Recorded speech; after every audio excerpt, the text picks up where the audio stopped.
Some say stand firm, stand still. That's the gist of it. I want you to notice the two parts of the command, the standing part and the stillness part. I want you to put yourself in the position of the children of Israel.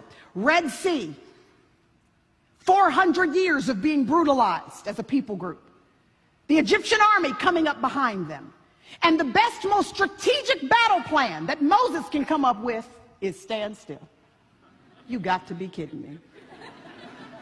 Moses, you do realize that there's a sword right here. You don't want me to grab this sword, sharpen it so that I can get ready to defeat these enemies. Moses, you do realize there's bow and arrows right here. I can set flame to the end of these arrows. We can go ahead and send them sailing into enemy camp. Mo, you do realize that there's some wood right here. I can go ahead and start carving it up, and I can tie some logs together. I can get us a nice raft for me and my family to head across this body of water.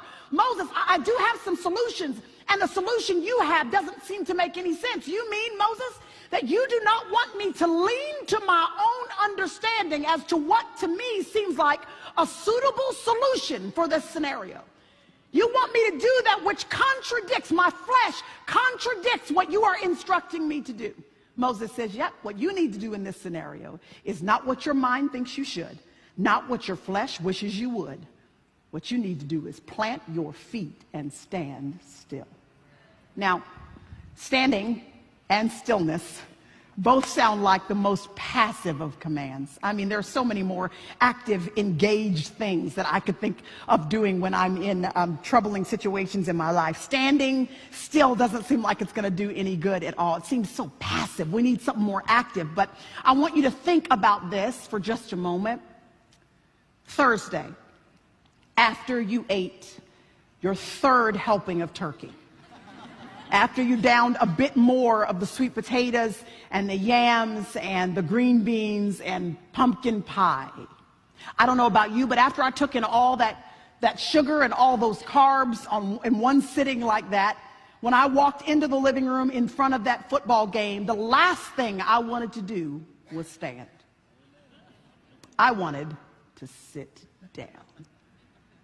Because standing is actually not that passive. Sitting is passive because it means you want something else to carry all of your weight.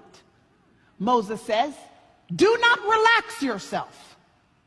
Require your body to be resolved. In fact, think about how much energy and effort it really does take when you're especially tired and you're sitting down and someone asks you to stand up. You just don't want to, right? But because it really does require you to engage your mind, for your brain to send instructions down to the bones and the joints in your body, the muscles, everything has to cooperate in order for your skeletal structure to be held upright over an extended period of time. There's nothing passive about standing at all. Moses says to the children of Israel, the Holy Spirit says to us today, you want to win this battle? Then you plant your feet firmly on the promises of God, and you call your mind and your brain and your joints and your muscles to be resolved to stand firmly on what God says about your circumstance, no matter how deep your Red Sea looks. You stand still.